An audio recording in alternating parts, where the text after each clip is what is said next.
नमस्कार दोस्तों, आप सभी लोगों का मैं रोहित कुमार डायरेक्ट स्टडी.com पे बहुत-बहुत स्वागत करता हूँ। आज की वीडियो में हम लोग बात करने जा रहे हैं कमाल का एक वीडियो सीरीज चल रहा है। अगर आप टीचर बनना चाहते हैं क्लास 9-10th का या आप टीचर बनना चाहते हैं दोस्त क्लास 11-12th का, तो आप जानते हैं कि उसके लिए स्टेट पेपर पास करना रहता है और स्टेट के लिए अगर मैं बात करूँ दोस्त, तो शिक्षण कला 50 मार्क्स का आता है और ये इतना मायने रखता है कि जिसका कोई वर्णन नहीं किया जा सकता दोस्त। तो ये 50 मार्क्स अगर आपके हाथ में आ गया तो समझिए कि आपका रिजल्ट कोई आने से रोक नहीं सकता है। तो मैं गारंटी लेता हूँ कि आप इस वीडियो सीरीज में बने रहें क्योंकि ये सारे पीवाईक्यू प्रीवियस ईयर के सेट मैं लेकर आया हूँ। ये किस प्रकार के एग्जाम में आए हुए हैं, आप same to same ditto question आप चेक कर सकते हैं, देख सकते हैं। 2024 में या 25 में आप एग्जाम देना चाहते हैं, दोनों एग्जाम में आपके दोस्त ये काम आएँगे। तो चलिए आज के सेशन को प्रारंभ करते हैं। बस आपसे इतना ही विनती रहेगा कि थोड़ा सही से सेशन को समझने का प्रयत्न कीजिएगा। अगर कोई दिक्कत लगे तो दोबारा भी सेशन देख सकते हैं।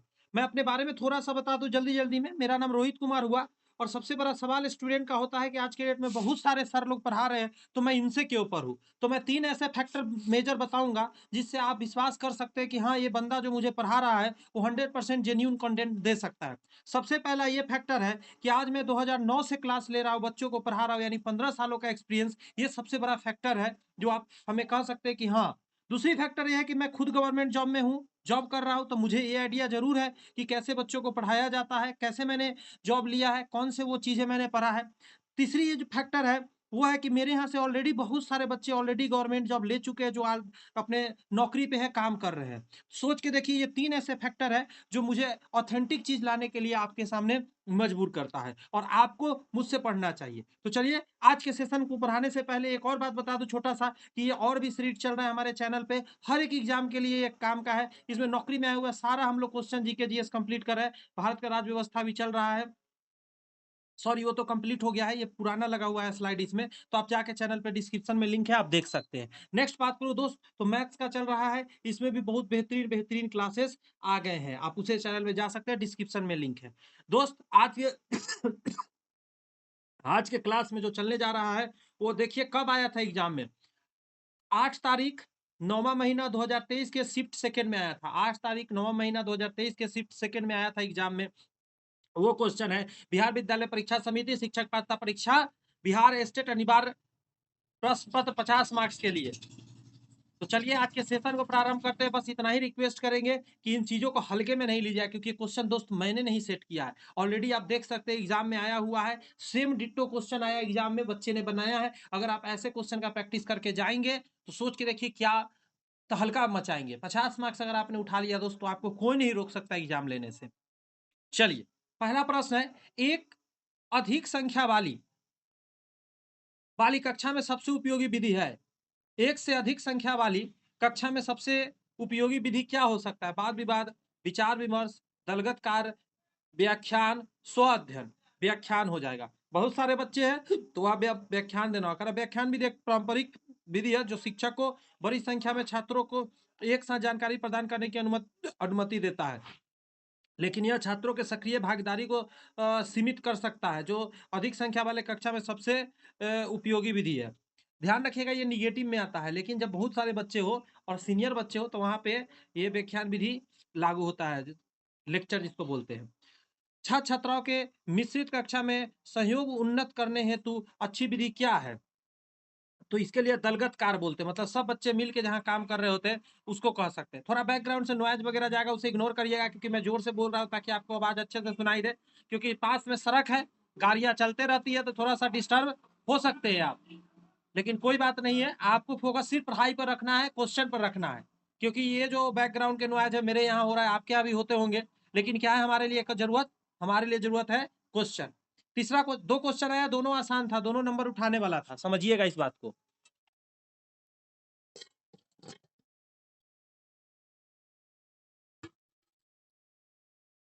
नेक्स्ट है तीसरा नंबर, इनमें से एक शिक्षण के त्रिध्रुवीय प्रक्रिया का केंद्र बिंदु नहीं है।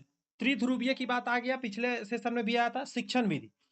कह रहा है शिक्षण के, गौर से सुनिए, शिक्षण के त्रिध्रुवीय प्रक्रिया का केंद्रीय बिंदु शिक्षण विधि नहीं है। शिक्षण प्रक्रिया के 3 मुख्य घटक होते हैं, गौर से सुनिए, शिक्षक, शिक्षार्थी और विषय वस्तु। ये मैं पहले भी बताया हूँ, शिक्षण विधि के माध्यम है। तो शिक्षण प्रक्रिया के त्रिध्रुवीय प्रक्रिया में कौन कौन आ जाता है? शिक्षार्थी आता है, शिक्षक आता है, विषय वस्तु आता है, शिक्षण विधि नहीं आता है। शिक्षण का लक्ष्य क्या होना चाहिए?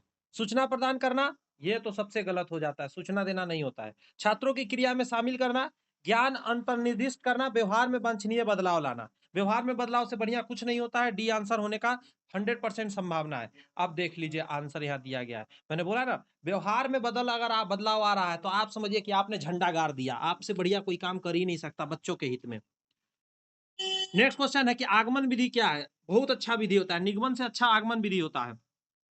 तो ये होता है विशिष्ट से सामान्य की ओर। विशिष्ट मतलब कुछ खास चीज जो बच्चों को आसानी से समझ में आ जाए, उसके बाद हम लोग सामान्य चीज पर बात करते हैं तो बच्चों को जल्दी समझ में आता है। ये बहुत अच्छा होता है। इसका कई प्रोसेस है, इसमें कई तरह के ऑप्शन में दे सकता है। जैसे यहाँ पे कुछ दिया गया है, विशिष्ट से सामान्य की ओर जो ऑप्शन में था, ज्ञात से अज्ञात दे सकता है, सरल से जटिल दे सकता है। बात समझ में आया? उदाहरण से नियम दे सकता है, स्थूल से सूक्ष्म की ओर दे सकता है, कुछ भी ये सब दे सकता है। सुकरात विधि क्या है बताइए? प्रश्न उत्तर को सुकरात विधि बोलते हैं, क्योंकि आपने सुना होगा सुकरात के कहानी में वो प्रश्न करता है, उसका उत्तर दिया जाता है। सुकरात विधि ऐसे सुकराती पद्धति से भी कहा जाता है जो व्यक्तियों के बीच सहकारी तर्क संवाद के रूप में प्रयोग होता है। जो भी मन में क्वेश्चन है पूछता है, सामने वाला आंसर देता है। इनमें से एक परियोजना विधि, गौर से सुनिए, परियोजना विधि के लिए सही नहीं है। बताइए, सही नहीं है। क्या हो जाएगा? शिक्षक केंद्रित।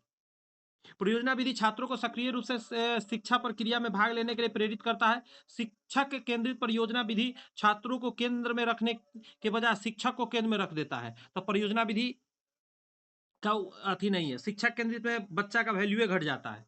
वास्तविक जीवन से संपादित, सामाजिक वातावरण में घटित, उद्देश्यपूर्ण क्रिया, ये तीनों सही है। नाटक या भूमिका निर्वाह, अच्छा, नाटक या भूमिका निर्वाह अनुकूल है पढ़ाने के लिए। विज्ञान, इतिहास, गणित या भूगोल? इतिहास पढ़ाने के लिए है।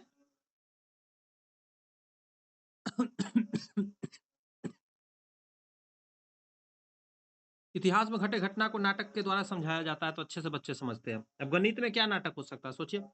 होने को तो हो ही सकता है बट मुश्किल है। मनोगत्यात्मक क्रिया का उदाहरण है, तो इसको क्या कहेंगे? प्रयोगशाला। प्रयोगशाला मनोगत्यात्मक क्रिया का उदाहरण है। मनोगत्यात्मक क्रिया वह क्रिया है, गौर से सुनिए, डिफिनीशन हो रहा है, मानसिक गतिविधि से संबंधित होता है। मनोगत्यात्मक, मन का गति, यानी कि मानसिक क्रिया संबंधित। इस प्रकार की क्रिया में विचार, कल्पना, योजना बनाना, निर्णय लेना आदि शामिल होता है। एक सेकंड माफी चाहेंगे, रुक जाइए जरा। क्या करूँ? हाँ, अब ठीक है। कहाँ चला गया?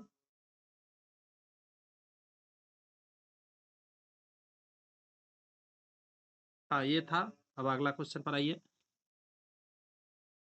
विषय वस्तु को आसान रूप में प्रस्तुत करने का नियम है। विषय वस्तु का आसान प्रयोग कब करिएगा? शिक्षण सिद्धांत कहलाता है। आपने शिक्षण सिद्धांत का प्रयोग क्या करा है? विषय वस्तु को आसान रूप में प्रस्तुत करने के नियम शिक्षण सिद्धांत के अंतर्गत आता है। यह शिक्षण की प्रक्रिया को दिशा देता है और शिक्षक को यह निर्देश देता है कि वह विषय वस्तु को किस प्रकार छात्रों के समझने योग्य बनाया जाए, जिसमें छात्रों को अधिकतम ज्ञान और समझ प्राप्त हो सके। सही बात।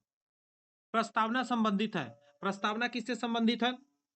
तो आप कहिएगा पूर्व ज्ञान से। हमेशा ध्यान रखिएगा कि बच्चों को पढ़ाया जाता है तो पहले के ज्ञान से उसको कनेक्ट किया जाता है, तब नई बात पढ़ाया जाता है कि नहीं? इस बात का थोड़ा सा ख्याल रखेंगे आप लोग। प्रस्तावना पूर्व ज्ञान से संबंधित है। प्रस्तावना इस प्रकार से तैयार किया जाना चाहिए जिससे बच्चों को पढ़ाई जाने वाली पाठ या विषय के प्रति सोच की जानकारी मिले। प्रस्तावना प्रश्न में पूर्व ज्ञान को पढ़ाई जाने वाली वस्तु से समन्वय हो। जैसे अध्यापक अध्यापक कहता है, रात के समय आकाश में क्या दिखाई देता है? बच्चे कहते हैं तारे या चंद्रमा। अध्यापक, चंद्रमा के पर्यायवाची बताइए। इंदु, मतलब सॉरी, मतलब छात्र है। इंदु, मयंक, सोम, सुधारक। अध्यापक, इंदु पृथ्वी का पर क्या फैलाता है? प्रच्छाद, प्रकाश की किरणें, रोशनी। अध्यापक, विमल इंदु की विशाल किरणें, कविता के बारे में बताओ। बात अपने समझ में आया? ये है कनेक्ट करना। मुझे मैं बता दूं, बीएड का जब मेरा भाइवा चल रहा था एग्जाम के लास्ट सेशन में, तो मुझे भी कहा गया था पढ़ाने के लिए। तो जब मैंने इसी तरह कनेक्ट करके कुछ सवाल किया बच्चों से, उसके बाद जब मैं पढ़ाया, तो सामने वाले जो टीचर थे उनको बहुत अच्छा लगा, लगा कि हाँ ये जानकार है। क्योंकि जब तक आप कनेक्ट नहीं करेंगे कुछ बातों से, तो फिर बच्चों को आप कैसे समझा पाएंगे? पाठ योजना में गृह कार्य संबंधित होना चाहिए। क्या बात है? पूर्व ज्ञान से, पुनरावृत्ति से, छात्र की सीलन से नवीन ज्ञान पूर्व ज्ञान से संबंधित। सोच के देखिए अब क्या जवाब दीजिएगा इसका। जो पहली बार देख रहा होगा उसको दिमाग खराब हो जाएगा। मैं पहले बताया नहीं, आंसर इसका हो जाएगा नवीन ज्ञान से पूर्व ज्ञान की ओर। डी नंबर कैसे होगा उसको यहाँ पे डिटेल समझिए। देखिए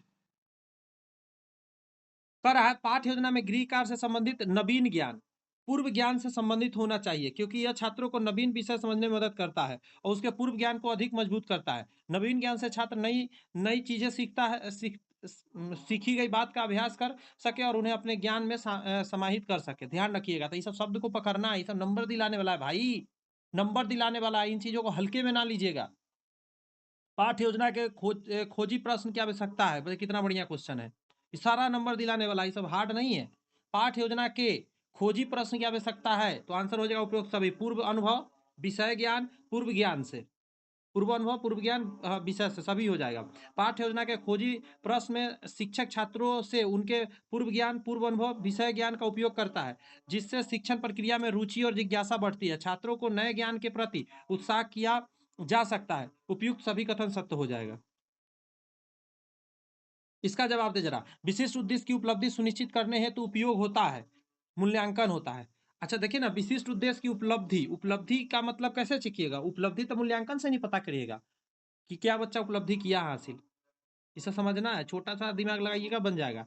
देखिए कितना बढ़िया क्वेश्चन आया। पाठ्य योजना में शिक्षण बिंदु का उल्लेख होता है। पाठ्य योजना में शिक्षण बिंदु का उल्लेख होता है, प्रथम पंक्ति में, दूसरे पंक्ति में, तीसरे पंक्ति में, चौथे पंक्ति में। तो आंसर होता है प्रथम पंक्ति में, क्योंकि पाठ्य योजना में है तो शिक्षण बिंदु पहले ही लिखा रहता है। पाठ्य योजना में शिक्षण बिंदु उल्लेख प्रथम पंक्ति में होता है। इसमें विशिष्ट उद्देश्य के साथ साथ शिक्षण की क्रिया, सहायक सामग्री की पूर्ण जानकारी मिल जाती है। ये क्वेश्चन देखिए कितना बढ़िया क्वेश्चन है। कह रहा है कि किस प्रकार के शिक्षण में वस्तु का विश्लेषण आवश्यक है? किस प्रकार वस्तु का विश्लेषण हो रहा है? तो मानकीकृत परीक्षण। वस्तु का विश्लेषण आमतौर पर परीक्षणों में आवश्यक होता है, जो विस्तृत जानकारी और समझ की जरूरत होती है। इसमें मानकीकृत परीक्षण शामिल है, जिसमें परीक्षणों का विश्लेषणात्मक क्षमता की परख की जा सकती है। शिक्षक ने परीक्षण किए नहीं, पहला ही हो जाएगा मानकीकृत। ये सब क्वेश्चन जब तक एक दो बार ना पढ़ेंगे ना याद रहेगा ये क्वेश्चन। किस प्रकार का परीक्षण में छात्रों के प्रदर्शन की तुलना अन्य छात्रों से की जाती है? बताइए कैसा परीक्षण का तरीका है? प्रदर्शन की तुलना किया जा रहा है अन्य छात्र, वस्तुनिष्ठ संदर्भित परीक्षा, मानक संदर्भित परीक्षा, मापदंड पर संदर्भित परीक्षा, उपरोक्त में से कोई नहीं। क्या आंसर देंगे आप? जिस प्रकार के परीक्षण में छात्रों के प्रदर्शन की तुलना अन्य छात्रों से किया जाता है उसे मानक, गौर से सुनिएगा, मानक संदर्भित परीक्षण कहते हैं। इसमें एक ही मूल्यांकन पर समान आयु के छात्रों के प्रदर्शन की तुलना में एक छात्र के प्रदर्शन को मापा जाता है कि वो बच्चा इतना चीज बता सकता है, इस एज का बच्चा तो इसने नहीं बताया तो उससे नीचे है, या बता दिया तो उससे आगे है, ऐसे करके। नियोजित साक्षात्कार को कहा जाता है, तो इसको कहा जाता है रचनात्मक साक्षात्कार। नियोजित साक्षात्कार को क्या कहा जाता है? नियोजित साक्षात्कार को संरचनात्मक साक्षात्कार कहा जाता है। इसमें साक्षात्कार लेने वाला और आवेदक आमने सामने बैठकर मौखिक विचार विमर्श करते हैं। इसका मुख्य निश्चित सूचना प्राप्त करना होता है। ये जानते हैं, इसी को संरचनात्मक साक्षात्कार को ही भाईवा बोला जाता है। बच्चों, सबसे ज्यादा बच्चा इसी से भागता है। किस साक्षात्कार विधि में चर्चा एक विधि पर केंद्रित होता है? अब देखिए साक्षात्कार विधि है जिसमें चर्चा एक विधि पर केंद्रित होता है, एक नियम पर चलता है, तो इसको केंद्रित साक्षात्कार बोलते हैं। कि एक चीज पर नच रहा है, केंद्रित होता है तो केंद्रित साक्षात्कार। कह रहा है जिस साक्षात्कार विधि में चर्चा एक विशेष विषय, गौर से सुनिएगा, एक विधि कहा था यहाँ पे, एक विशेष विषय या विधि पर केंद्रित होता है, वह केंद्रीय साक्षात्कार कहता है। इसमें साक्षात्कार विषय के रूप में एक निश्चित विषय या विधि पर ध्यान केंद्रित करते हुए प्रश्न पूछता है और उसी के आसपास चर्चा का सीमित रखना पड़ता है।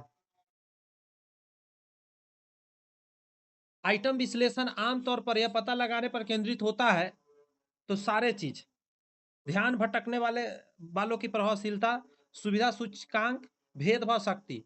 अभी क्या है, आइटम विश्लेषण आमतौर पर यह पता लगाने पर केंद्रित होता है। तब पढ़ते इसके बारे में जरा, जो नया बात लगे उसको डिटेल पढ़ लीजिए, समझ में आ जाए। आइटम विश्लेषण के इस तीनों पहलुओं को देखा जाता है, जिसमें यह परीक्षा या सर्वेक्षण के प्रश्नों की गुणवत्ता और प्रभावशीलता को आंकलन किया जा सके। विकल्प डी उपयुक्त सभी होगा। ध्यान भटकने वालों की प्रभावशीलता यह जांचता है कि विकल्प कितने प्रभावी रूप से उस उम्मीदवार को भटकाते हैं जो विषय को ठीक से नहीं जानते। नेक्स्ट कर रहा है सुविधा सूचकांक, यह मापता है कि कितने उम्मीदवारों ने आइटम का सही उत्तर दिया है। भेदभाव शक्ति या आइटम कर रहा है, यह आइटम की उस क्षमता को मापता है जिसमें यह उच्च प्रदर्शन वाले और निम्न प्रदर्शन वाले उम्मीदवारों के बीच अंतर कर सके। इस प्रश्न का जवाब दे। सत्य असत्य परीक्षण में सबसे महत्वपूर्ण लाभ डैश है। सत्य असत्य का परीक्षण, अनुमान लगाने का व्यापक नमूनाकरण, आइटम वैधता, उपयुक्त में से कोई नहीं। सोचिए जरा क्या आंसर दीजिएगा इसका। तो आप कहेंगे सर ये हो जाएगा सत्य बी नंबर आंसर होगा। सत्य असत्य परीक्षण में सबसे महत्वपूर्ण लाभ इसका व्यापक नमूनाकरण है जिसमें समय कम लगता है और अधिक से अधिक पाठ्य सामग्री को कवर किया जा सकता है ऑब्जेक्टिव क्वेश्चन से। सही गलत खाली मानना है। यदि किसी वस्तु का कठिनाई सूचकांक 5% है तो वह डैश है, मुश्किल हो गया। 5% अगर है तो वो मुश्किल हो गया। ध्यान रखिएगा कठिनाई सूचकांक यह दर्शाता है कि कोई प्रश्न या कार्य कितना कठिन या आसान है, उस प्रदर्शन प्रतिशत को दर्शाता है कि लोगों ने उस प्रश्न का सही उत्तर दिया है। यदि कठिनाई सूचकांक 5% हो तो इसका मतलब है 5% लोग यह केवल सही उत्तर दिया है, जिससे यह पता चलता है कि प्रश्न बहुत कठिन है। 5% दे रहा है मतलब समझ रहे हैं कठिन प्रश्न है तभी तो। आमतौर पर अंकन और रिपोर्टिंग प्रणाली का प्रयोग है तो उपयुक्त में से सभी हो जाएगा। माता पिता को पत्र, पारंपरिक अंकन प्रणाली और पास फेल प्रणाली।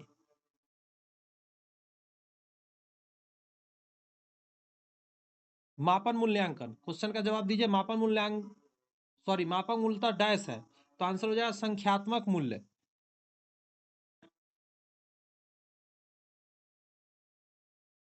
मूलतः मूल्यांकन है, मूल्यांकन को पूछ रहे थे क्या है, मूल्य निर्णयन। मूल्य निर्णयन है, ध्यान रखिएगा। एक पेपर में एक छात्र का स्कोर मूल्य एक अच्छा कोई परीक्षा में बच्चा का स्कोर को क्या कहिएगा, मूल्यांकन कहिएगा, माप कहिएगा, परीक्षण कहिएगा, सभी कहिएगा। ये जवाब तो आप दे दीजिएगा। जी हाँ सभी कहेंगे। एक परीक्षण आमतौर पर प्रश्न का उत्तर देता है कितना अच्छा है कितना। एक परीक्षण आमतौर पर प्रश्न का उत्तर देता है। एक परीक्षण आमतौर पर यह मापता है कि व्यक्ति ने किस विशेष विषय या क्षेत्र में कितना ज्ञान अर्जित किया है, वह उस ज्ञान का कितना अच्छी तरह से उपयोग कर सकता है, जो विभिन्न प्रकार के प्रश्नों के माध्यम से व्यक्ति की तार्किक सोच को रखता है। इसीलिए यह कितना अच्छा या कितना नहीं मापता बल्कि व्यक्ति के क्षमताओं के ज्ञान का मूल्यांकन करता है, जो कि डी हो जाएगा, डी नंबर हो जाएगा, तीनों चलेगा। डैश का उपयोग सीखने की प्रक्रिया की निगरानी के लिए किया जाता है। रचनात्मक मूल्यांकन, ध्यान रखिएगा ये जैसी है ना सीखने की प्रक्रिया की निगरानी करने के लिए, तो रचनात्मक मूल्यांकन आप उसको एक्टिविटी दीजिए, बच्चा क्या करके कर रहा है पता चल जाएगा। दृष्टिकोण माप के लिए किस पैमानों का उपयोग किया जाता है, तो आप कहिएगा लिकर्ट स्केल। लिकर्ट स्केल दृष्टिकोण पैमाने के लिए लिकर्ट स्केल का उपयोग किया जाता है। लिकर्ट स्केल एक क्रम सूचक पैमाना है जो व्यक्तियों के दृष्टिकोण भावनाओं के मापने का प्रयोग करता है। योग्यता परीक्षण का उपयोग यह मापने के लिए किया जाता है योग्यता प्राप्त की, कितना आपने योग्यता प्राप्त की इसके लिए। तो ये 30 क्वेश्चन था दोस्त, ये था आपका शिक्षण कला से। अब अन्य दक्षताएं 20 क्वेश्चन है। निम्नलिखित में से कौन सहमति की आयु विधायक का विरोध करने के लिए जाना जाता है। निम्नलिखित में से कौन सहमति की आयु विधेयक का विरोध करने के लिए किया जाना जाता है। बेहराम जी मालाबारी, बाल गंगाधर तिलक, महात्मा गांधी, विपिन चंद्र। क्वेश्चन थोड़ा सा अटपटा सा दे दिया है, क्वेश्चन लगता है कुछ इधर उधर प्रिंट हो गया है। पढ़ते हैं यहाँ से पढ़ते हैं डिटेल में अपने समझ में आएगा। सहमति की आयु विधेयक, the age of consent bill, बताइए जरा सहमति की आयु विधेयक हिंदी में कैसे लिख रहा है। The age of consent bill Behram ji Malabari के प्रयत्नों से पारित हुआ, जिसके अंतर्गत लड़कियों की विवाह की न्यूनतम आयु 12 वर्ष कर दी गई। बाल गंगाधर तिलक ने इसका विरोध किया। इसमें भारतीय मामलों में विदेशी हस्तक्षेप माना। कौन सा भारतीय राज्य भूटान के साथ सबसे लंबी सीमा साझा करता है। देखिए कितना बढ़िया क्वेश्चन आ गया है। भूटान के साथ सबसे लंबी सीमा कौन साझा करता है, असम करेगा।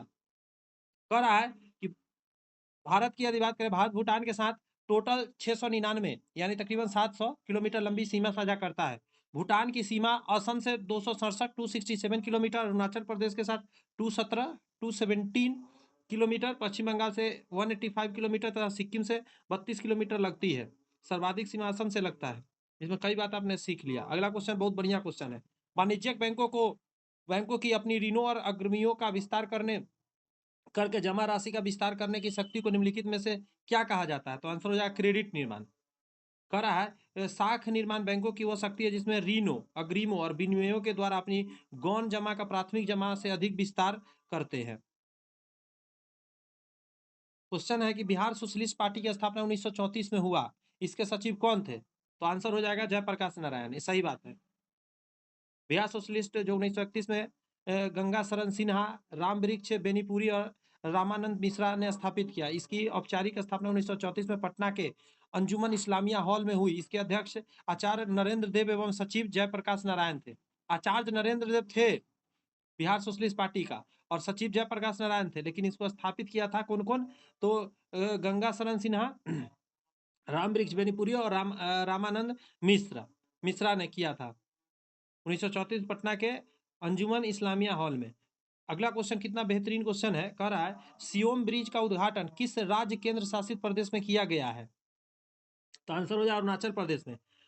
जनवरी 2023 में रक्षा मंत्री राजनाथ सिंह द्वारा अरुणाचल प्रदेश में सियोम पुल का उद्घाटन किया गया। यह पुल 100 मीटर लंबा है और सियोम नदी पर बनाया गया है। इनमें कौन सा वन उत्पादों के प्रत्यक्ष उपयोग को संदर्भित नहीं करता है? वन के प्रत्यक्ष उपयोग को गोंद और रेजिन, टोकरियों के लिए बांस, दवा, चरने के लिए घास। आंसर हो जाएगा बी नंबर। कह रहा है कि चरने के लिए घास, दवा और टोकरिया के लिए बांस यह वन उत्पाद है जिसका उपयोग प्रत्यक्ष रूप से किया जाता है। गोंद और रेजिन का उपयोग प्रत्यक्ष रूप से नहीं किया जाता है। इसका उपयोग कपड़ा, सौंदर्य प्रसाधन, दवाएं, स्याही आदि में किया जाता है, मतलब सेकेंडरी उपयोग है। इनमें कौन सा वनों की हानि का कारण नहीं बनता है? तो आंसर हो जाएगा प्रजातियों का लुप्त होना। वन में कोई हानि नहीं पहुंचता है। औद्योगिकरण, बांध बनाना और खनन करना, ईंधन की लकड़ियों का व्यापक उपयोग वनों की हानि का कारण है। प्रजातियों का लुप्त होना वनों की हानि का कारण नहीं बनता है। बस वो लुप्त इसलिए हो रहा है क्योंकि उसको सही चीज नहीं मिल पाया। विश्व पर्यावरण दिवस कब मनाया जाता है? ये क्वेश्चन तो बतेरे बार मतलब ढेरों बार एग्जाम में आया। 5 जून को मनाया जाता है। कहा जाता है कि विश्व पर्यावरण दिवस 5 जून को मनाया जाता है। यह दिवस मनाने की घोषणा संयुक्त राष्ट्र संघ के पर्यावरण संरक्षण हेतु 1972 में किया गया। 5 जून 1974 को पहला विश्व पर्यावरण दिवस मनाया गया था। 72 में हुआ लेकिन 74 से शुरू हुआ 5 जून से। इनमें से किसमें हम खारा जल पारिस्थितिकी तंत्र पा सकते हैं? खारा जल सुनिएगा तो कह रहा है डेल्टा। डेल्टा नदी के मुहाने पर बनने वाली नदी की निक्षेप विशेषता है। यह वेटलैंड है जिसमें नदियों का अपना जल एवं तलछट किसी अन्य जल निकाय जैसे महासागर, झील दूसरी नदी में प्रवाहित करती है। खारा जल पारिस्थितिकी तंत्र इसमें पाया जाता है। तो डेल्टा याद रखिएगा। कौन सी दवा चाय या कॉफी के पौधे के स्रोत से संबंधित है? तो आंसर हो जाएगा कैफीन। कैफीन में एल्केलाइड पाए जाते हैं। एल्केलाइड प्राकृतिक रूप से उपलब्ध रासायनिक यौगिक है जो एक प्रकार के नशे के लिए प्रयोग किया जाता है। 5 व्यक्तियों की औसत आयु 42 वर्ष है। गुना कर दीजिए आप 42 से तो टोटल आयु निकल जाएगा।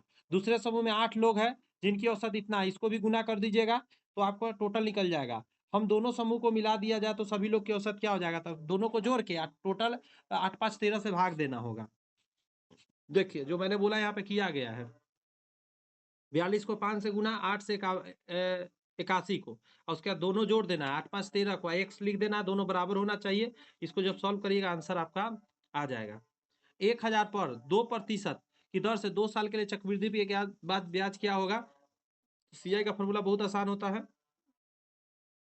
सिर्फ ये फॉर्मूले चेक कर रहा है और कुछ थोड़े ना है। ए बराबर होता है पी ब्रैकेट में 1 प्लस आर बाई 100 पावर में एन। कभी कभी यहाँ पे पी घटा दीजिएगा ना तो भी आंसर हो जाएगा। ऐसे भी पी आपको घटाना ही पड़ेगा। देखिए लास्ट में आके पी घटाया ना, 1000 घटा दिया तो आंसर आ गया। अब कह रहा है इसमें से पहचानिए सही कौन गलत कौन। को देल है भिन्न को आरोही क्रम में व्यवस्थित करें। क्वेश्चन अधूरा है, यहाँ पे देना चाहिए था। ये जितना ये बात है ना ये सब यहाँ पे देना चाहिए था, तब ना उसको व्यवस्थित करेंगे। बट अगर नहीं भी दिया था ऑप्शन से आप पकड़ के सही गलत पकड़ सकते थे। ऐसा क्वेश्चन बनाने के लिए क्या करना होता है, पहले भी हम पढ़ाए हुए हैं मैथ के सीरीज में। देखिए इसका ना सबका एलसीएम लीजिएगा, जितना भी नीचे है वो सबका एलसीएम लीजिए। 48 आएगा, और इसका ट्रिक है, नीचे वाला से भाग दीजिए 48 में। जैसे 8 से 48 कितना बार में कटेगा? 8 छक 48, 6 से, तो 6 से ऊपर नीचे गुना करके देखिए लिख दिया यहाँ पे। फिर 12 से 48 को भाग दीजिए, 12 चौक 48, 4 आया तो 4 से ऊपर नीचे इसमें गुना करके यहाँ देखिए लिख दिया। एक सॉरी यहाँ लिख दिया यहाँ। उसी तरह अगला में ऐसे ही नीचे से भाग दे के गुना करके लिख देना है, उसके बाद सजा देना है।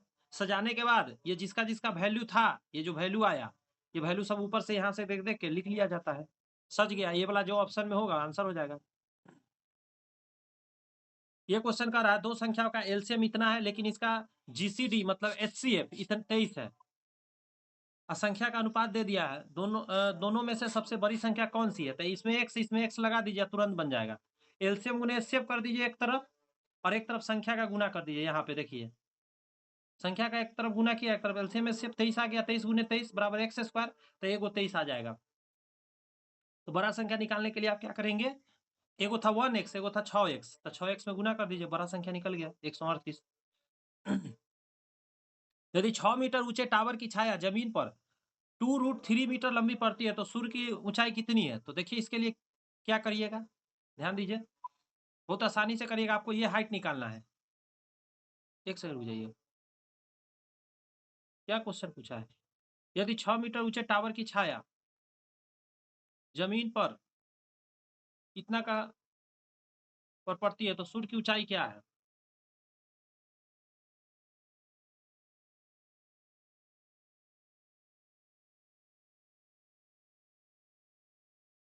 क्वेश्चन गलत छपा हुआ है, वही तो मैं सोचूं, ऊंचाई पूछ रहा है, ऊंचाई थोड़े ना पूछेगा। पूछ रहा है कितने डिग्री का कोण बनाएगा, यहाँ कोण पूछेगा तब निकलेगा आंसर, वही तो मैं बोलूं। अब कुछ नहीं करना है, कोण पूछ रहा है तो tan लगा दीजिएगा। tan का मान देखिए इस एंगल के हिसाब से ये p हो जाएगा और नीचे b हो जाएगा, ठीक है। तो p बटा b होता है, तो देखिए 6/2√3 डालिएगा tan थीटा, और ये दो ये कटेगा तो 2 से 3 बार में कटेगा, और 3/√3 को √3 आप कह सकते हैं, तो tan 60 का मान होता है। tan से tan कट गया तो थीटा का मान 60 डिग्री आ गया। मैराथन का अर्थ दौड़ना है, जैसे हाइबरनेशन का अर्थ क्या है? तो इसको बोलते हैं नींद। हाइबरनेशन में खूब नींद आता है।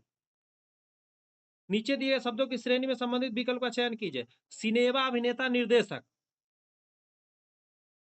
तो रंगमंच हो जाएगा, ये सब एक चीज से कनेक्टेड है। श्रृंखला बनाइए, श्रृंखला में क्या हो रहा है उसको समझना है। तो कह रहा है कि 7 था 10 था, तो पहले देखिए 3 बढ़ा, फिर 2 घटा, फिर 3 बढ़ा, तो ये तो पता चल ही गया कि एक सीरीज चल रहा है, 3/2 घटा। उसी तरह लास्ट में 12 है तो 12 में आप क्या करें, 2 घटा दीजिए। कह रहा है जेड को लिखा गया है 52 और एक्ट को लिखा गया 48।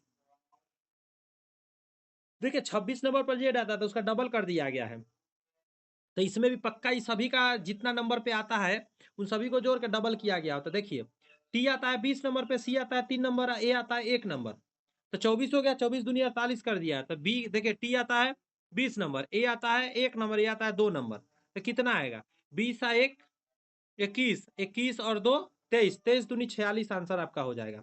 अब आपका जानेंगे कैसे सर, आप जानेंगे एबीसीडी में कौन कै नंबर पे आता है? तो देखिए इसके लिए मैं हर वीडियो में बता रहा हूँ। देखिए आप इसी चैनल के प्लेलिस्ट में जाइएगा, और प्लेलिस्ट में ऑल रीजनिंग के नाम से एक फोल्डर होगा, उसमें सर्च कीजिएगा, उसमें आपको मिलेगा एक लिखा हुआ कि क्या बोलते हैं उसको, कोडिंग डिकोडिंग। उसमें का पहला वीडियो देखिएगा कोडिंग डिकोडिंग का, डे फर्स्ट या पार्ट 1 लिखा होगा। उसके अंदर हम एबीसीडी आपको टोटल सिखाए हैं, जो जिंदगी में कभी नहीं भूलेगा, मात्र 5-10 मिनट के अंदर। तो आप सोचिए जरा, 5-10 मिनट के अंदर हम आपको ऐसा सिखाएंगे कि कभी भी एबीसीडी कौन क्या नंबर पे आता है, चाहे क्यू पूछ दे 17 नंबर, एल पूछ दे 12 नंबर, एम पूछ दे 13 नंबर, कुछ भी पूछेगा आप बता दीजिएगा। आप जाके उसको देख लीजिए। लास्ट क्वेश्चन है कि यदि ए बी का भाई है, बी सी की बहन है और सी डी का पिता है, डी ए के किस प्रकार संबंधित है? तो मैं छोटा कर रहा हूँ थोड़ा सा, आप क्या कीजिएगा रेजोल्यूशन बढ़ा लीजिएगा अपना। जैसे कह रहा है ए बी का भाई है, तो देखिए तीर किधर का में गया, तीर इस तरफ डाला गया है, भाई है, और भाई को त्रिभुज में डाला गया, बहन को बी में, अति मतलब गोला में, और बी सी का बहन है, और सी डी का पिता है। तो डी का ये पिता है, पिता इसलिए त्रिभुज बना देंगे। अब पूछ रहा है ए डी से क्या है, तब सोचिए ये डी का ये बेटा मतलब बेटा है, तो ये बेटी हो जाएगा, ये बेटा हो जाएगा। एक मिनट रुकिएगा, माफी चाहते हैं, सॉरी सॉरी मैंने गलत देख लिया। इसका ये पिताजी है, तो पिता की बहन बुआ, और पिता का भाई चाचा, अब किससे पूछ रहा है? तो ए से जिसमें से लगा रहा था वहां से देखते हैं। तो ए से यहां से देखिए, ये तो चाचा हो जाएंगे, तो ही चाचा, सॉरी ए का क्या हो जाएगा? अच्छा, डी ए से किस प्रकार संबंधित है? ए से अगर देखते हैं, हाँ ठीक है, ए से देखेंगे तो भतीजा या भतीजी हो जाएगा, क्योंकि इसका क्लियर नहीं है, तो या तो भतीजा हो सकता है या भतीजी हो सकता है। डी आंसर मारेंगे, क्योंकि इसका जेंडर का पता नहीं चल रहा है, क्योंकि सिर्फ कहा है डी, सी जो है डी का पिता है। बात समझ में आया? इसीलिए इसका भतीजा भतीजी नहीं मारिएगा और निर्धारित नहीं किया जाता। लेकिन अगर यहाँ पे एगो बात बता देता हूँ, अभी एग्जाम में ना हाल फिलहाल में एक ऐसा प्रॉब्लम आया था, ये बहुत जरूरी है बताना। ये ऑप्शन नहीं था डी में, मान लेते हैं भाई बहन भतीजा और एक दे दिया बाप। अब आपको भतीजा मारना मजबूरी हो जाएगा, क्योंकि भतीजा और भतीजा भतीजी में से ही कोई होगा, तो ऑप्शन में तो है नहीं, इनमें से कोई नहीं, तो आप मारिएगा भतीजा या भतीजी, जो ऑप्शन में होगा मार दीजिएगा। लेकिन अगर ऑप्शन में एक जगह भतीजा दे दे, एक जगह भतीजी दे दे, फिर भी फिर आप कंफ्यूज कर जाइएगा कि कहाँ टिक मारे। तो ऐसा क्वेश्चन रॉन्ग क्वेश्चन होता है, उसमें आप पहला नंबर में टिक मारिएगा, ऊपर से आइएगा, ऊपर जो दे लोगा भतीजा या भतीजी उसी में टिक मार दीजिएगा। यहाँ पे 50 क्वेश्चन कंप्लीट होता है। बस इतना ही रिक्वेस्ट करेंगे कि यदि आपको पसंद आ रहा है मेरा मेहनत और सही चीज़ हम आपके लिए लेके आ रहे हैं, तो जरूर चैनल को सब्सक्राइब कर लीजिएगा, बेल आइकन प्रेस कर लीजिएगा। इसके अलावा मैं बता दूं आपको, मेरा एक और यूट्यूब चैनल है जिसे हाई फिट ग्लोबल फैशन के नाम से है, आप इसे भी जाकर फॉलो कर सकते हैं, कि इसमें बहुत सारा मैं फिटनेस और फैशन से रिलेटेड बात करते रहता हूँ। चलिए, पूरा पूरा वीडियो देखने के लिए आपका बहुत बहुत धन्यवाद। मिलते हैं नेक्स्ट वीडियो में, तब तक के लिए मस्त रहिए, मेहनत करते रहिए।